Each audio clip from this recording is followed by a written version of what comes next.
Acabamos de ver la clase, creo que es la 7, sobre la cosmología y la física de Aristóteles. Pero hubo un momento en que Príncipe comentó que insistió en que los griegos, los árabes en el medioevo, que todos sabían que la Tierra es redonda o esférica. ¿Ok? Y eso es algo que comentamos brevemente la semana pasada. Voy a repetir solo porque no lo grabé y porque ahora tenemos más asistentes. De lo que él está hablando es del mito de la creencia de que en la Edad Media en particular se creía que la Tierra era plana. Y él comentó que le preguntaba a sus estudiantes a cuántos les enseñaron que Cristóbal Colón demostró que la Tierra era redonda. Y él dijo que como 75, 80% levantaban la mano. A mí creo que me lo enseñaron en primaria, es eso. Bien. A ti también, Alexandra. ¿Y de dónde habrá salido, o sea, eso de que la gente pensaba que... Bueno, aquí explican que parece que se inició en el siglo XIX con este escritor Washington Irving, que escribió un libro llamado algo sobre eh, Cristóbal Colón, una biografía, pero era en realidad como una novela, o sea, era mezcla de Historia ficción y realidad. fabulada al estilo R. Sí, sí. Eh, y luego, bueno, aquí comentan John William Draper y Andrew Dixon White, que a los que vimos que Lawrence Príncipe lo, lo- los mencionó cuando vimos la clase sobre la tesis del conflicto entre ciencia y religión. Bueno, que ellos ayudaron a popularizar esa idea en ese entonces. Bueno, y no sé si aquí en la versión en castellano, pero al menos en la versión en inglés, eh, mencionaban, bueno, bueno, aquí está lo de la biografía de Cristóbal Colón de Washington Irving. Esta biografía dice highly romanticized, o sea, muy romantizada. Y aquí fue que mencionaban la, la comiquita esta del Ficción. conejo de la suerte, que les mostré un pedacito y que al final decidí ponerla en el PDF. Y bueno. Y lo otro que comenté para completar lo que no grabé la semana pasada fue que estoy leyendo este libro, que lo estoy disfrutando. Ahora, hay partes en que se pone muy técnico tratando de explicar cómo funciona un astrolabio. Y algo que he conseguido que me está ayudando es una app para el teléfono en que te ayuda bueno, yo lo comenté en Ajá, Behind the Fire. Sí, en el sí. PDF que mandé, Sí. que recién lo mandé ayer. Comenté que la app permite aprender, no, no sabía el nocturlabio, que en inglés se llama nocturno, y bueno, también un reloj solar y la esfera miliar, pero va como por etapas, o sea, tienes que aprender a usar uno para poder aprender el siguiente, y todavía no he llegado al astrolabio. He aprendido este, que es bien chévere. Lamentablemente no puedo mostrar en la pantalla la app, porque, o sea, la tengo en mi teléfono, pero bueno, es gratis. Y si se la bajan, bueno, es algo hecho en Alemania, Alexandra. Tú lo Ajá. podrás ver en alemán, pero tienen la versión en inglés, ¿ok? Ujú. Es gratis para Android y iOS. Y bueno, me parece muy buena. Bueno, eso era lo que quería comentar. Ah, perdón, lo otro que quería comentar, pero ahora tengo que mostrar la pantalla. mm, eh, Era, bueno, algo que creo que ya he dicho antes, que hace años cuando leí este libro de Bertrand Russell, cuando él empieza a hablar de Aristóteles, de la metafísica, él dice que, bueno, que, que se puede evaluar a cualquier filósofo importante con referencia a sus predecesores y a sus sucesores, y dice, y los méritos de Aristóteles respecto a sus predecesores son enormes, pero en cuanto a sus sucesores son también sus deméritos, o sea, es enorme. Y él dice, o sea, él dice, los sucesores son más responsables que él. Y él habla, es como que la autoridad de él era casi no cuestionada, ¿ok? Y se convirtió en un serio obstáculo al progreso. Y creo que Lawrence Príncipe ha dicho, no, no es así. De hecho, si vemos la siguiente clase, sus sucesores inmediatos, Estrato entre ellos, lo criticaron. Y entonces, bueno, o sea, aquí Bertrand Russell asevera que la autoridad de, de, de Aristóteles no cuestionada por muchísimo tiempo, hasta el siglo XIX, ¿no? Dice, Hasta el desde el Renacimiento. comienzo del siglo XIX fue que lo empezaron a atacar. Y creo que esto da, para mí me da un contexto a lo que dice Príncipe de que hay gente que ha criticado a Aristóteles de esa manera y cuando no están así. Y bueno, y si tienen fuelle, podríamos ver la siguiente, porque realmente la siguiente termina de hablar de Aristóteles y habla de los sucesores inmediatos en el Liceo. Pero estoy seguro que tienen algunos comentarios, aparte Yo Jorge, no voy Emilio. a poder acompañarlos después de las 12:30, así que de ¿A todos qué- modos véanla si quieren porque yo tengo acceso a, bueno, tú lo pones en la internet. Ya yo había visto la de Aristóteles, por cierto, la que pusiste ya. hoy. O- Chévere, pero véanla ustedes, yo a las 12:30 me voy. ¿Ok? Con respecto a lo de el comentario que estás haciendo, yo pienso que ni lo uno ni lo otro, sino todo lo contrario. O sea, no es cierto que Aristóteles, sobre todo la iglesia, porque hay que poner las cosas en contexto. La iglesia utilizó a Aristóteles y además utilizó no solo a Aristóteles, sino a Euclides como dos herramientas para, yo no voy a decir impedir el progreso, pero vamos a decirlo de esta manera, para impedir que ideas que de alguna manera pudieran contrariar a la visión del mundo que tenía la iglesia en ese momento se propagaran. Eso es un hecho. Like it or not, I'm sorry, my friend, but that is true. Y los dos pilares que utilizó la iglesia fundamentales fueron Aristóteles y Euclides. ¿Okay? Y durante la Edad Media, la escolaridad fundamentalmente se basaba en Aristóteles y Euclides. El Este, escolasticismo La escolástica. o la bueno, escolástica. No, si tú quieres decirle la escolástica, pero bueno, está bien, como tú quieras, la escolaridad me parece bien. Me refiero a que las universidades, por ejemplo, era obligatorio, el currículum era eso, había que hacerlo y había que dominarlo.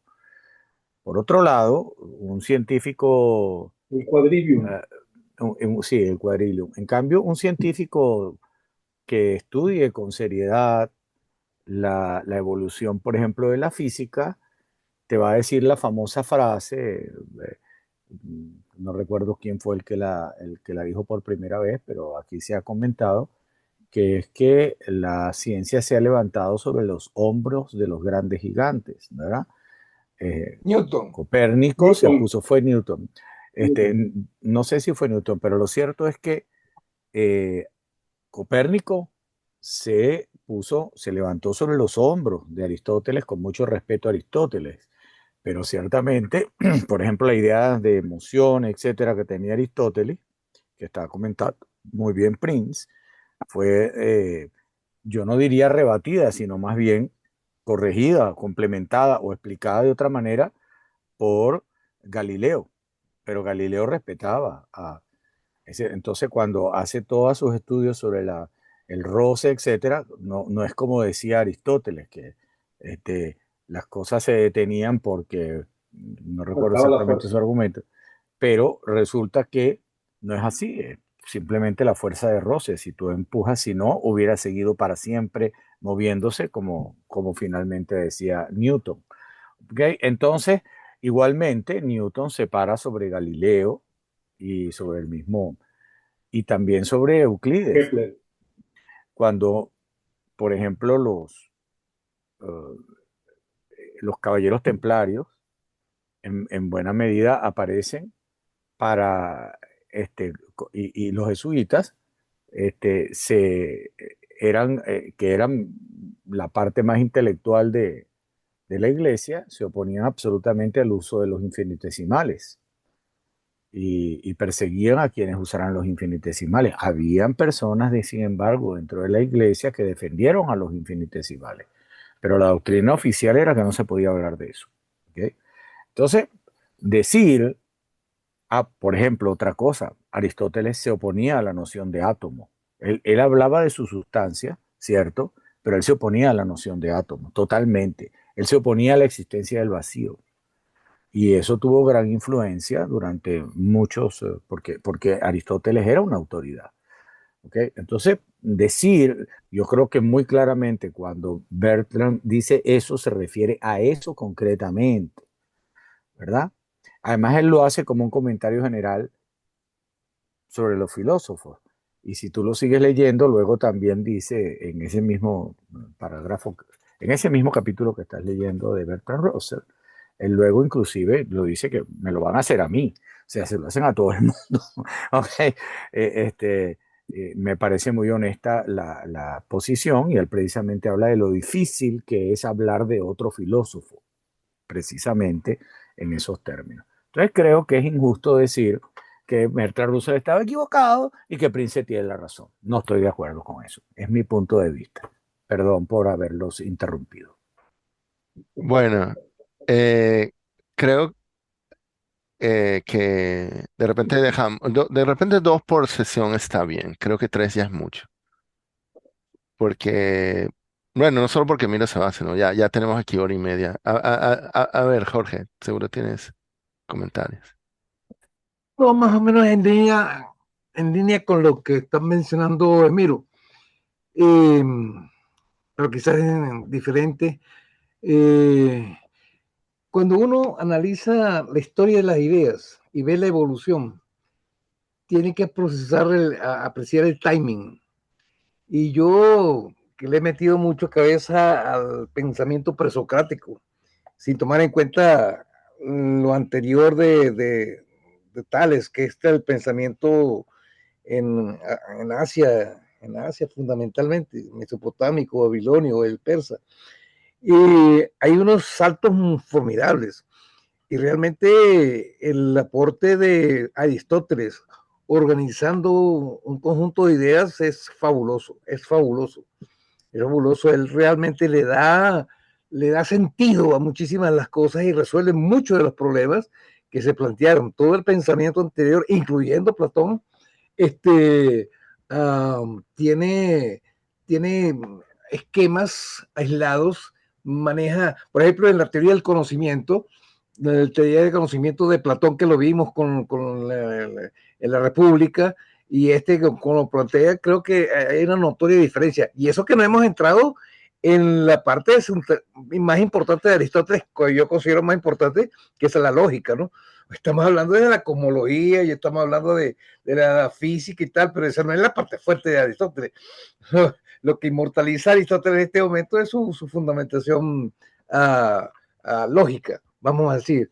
Que es así, en realidad, eso sí claramente estuvo vigente y no, la iglesia no tuvo nada que ver con eso, no tuvo nada que ver con eso, estuvo vigente hasta Bull, fundamentalmente, porque Frege es el que le da el remate, pero Frege es 20 años después que Bull, o sea, el que viene a romper. Quizás el precursor, el que anunció el desastre, fue Leibniz, que dijo, no, esto tiene que cambiar, pero no dijo cómo, sino sencillamente estableció los lineamientos y fueron Bull y Frege los que produjeron ese cambio tan extraordinario que ocurrió en el mundo de la lógica.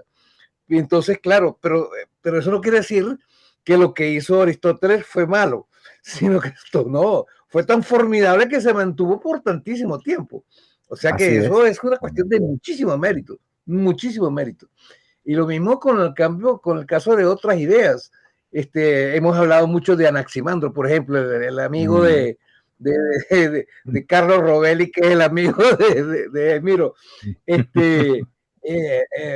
Anaximandro es mucho anterior a Aristóteles, y sin embargo, ya él tenía una cantidad de ideas muy claras sobre el comportamiento de los astros, o sea, del mundo externo, del cosmos. Tenía una buena cosmología, una buena aproximación a la cosmología.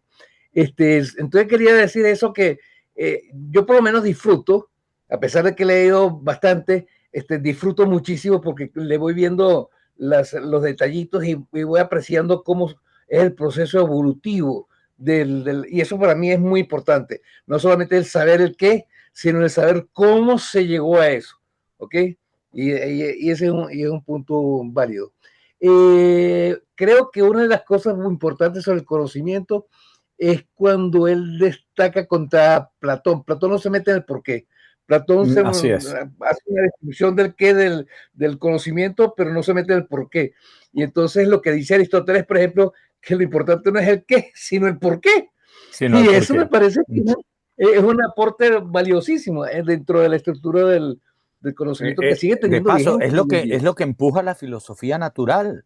O sea, porque una de las cosas importantísimas de Aristóteles es que, y creo que eso en parte lo está tratando de decir Prince, no sé si lo dijo explícitamente, no, sí lo dijo, es que con Aristóteles realmente se fortalece la filosofía natural, porque precisamente él estaba interesado en el porqué, que es la actividad de la ciencia, ¿verdad? Entonces, una de las grandes aportes de Aristóteles es eso, y él es el primer, yo diría, así en serio, respetado, sistemático, porque Anaximandro es verdad que de alguna manera ellos fueron padres de la filosofía natural, pero Aristóteles es el más maduro, y sobre todo por eso, con su oposición al platonismo y a la visión platónica, la que tenía él, que no es que tampoco se oponía a todo el platonismo, pero a lo que se oponía, en parte era porque precisamente él quería explicar la naturaleza.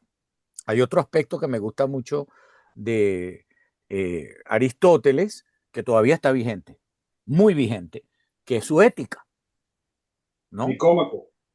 Sí, su ética. Y recuérdate que Platón, a través de Sócrates, decía que la gente que hacía mal lo hacía, era un error intelectual. Es muy bella la visión de Platón en ese sentido. Si tú haces algo, si tú le haces daño a alguien o haces mal a los seres o lo que sea, o robas, es que estás equivocado realmente. Es un error intelectual, no has comprendido la vaina. Y Aristóteles decía, no, señor, y esto hay que castigarlo. Porque en la visión de Sócrates o de Platón hay que reeducarlo. En la visión de Aristóteles, no, hay que castigarlo. Epa, ya va, son bien distintas. Y claro, eso ha tenido siempre un debate, pero son bien diferentes. Y toda la ética aristotélica no solo si fue vigente durante toda la Edad Media y posterior, sino todavía lo es en muchos aspectos. Y esa visión de la importancia de ser correcto, para no decir ser bueno, pero para de ser correcto. Y de ser correcto, no porque tú le tienes que tener miedo a algún dios o porque vas a ir al infierno, no, de ser correcto, de proceder correctamente y de ver a la intelectualidad y a la racionalidad como algo positivo y como una aspiración, es todo de Aristóteles. Entonces Aristóteles es sumamente importante y vigente todavía, ¿no? Sí, yo pienso que eh, por eso digo que es muy difícil y fíjate, son diferentes aspectos. Obviamente Aristóteles es un gigante intelectual de una magnitud extraordinaria, porque todas estas cosas que atacó, la lógica, la ética, la ciencia, etcétera, oye, estamos hablando de un gigante intelectual extraordinario.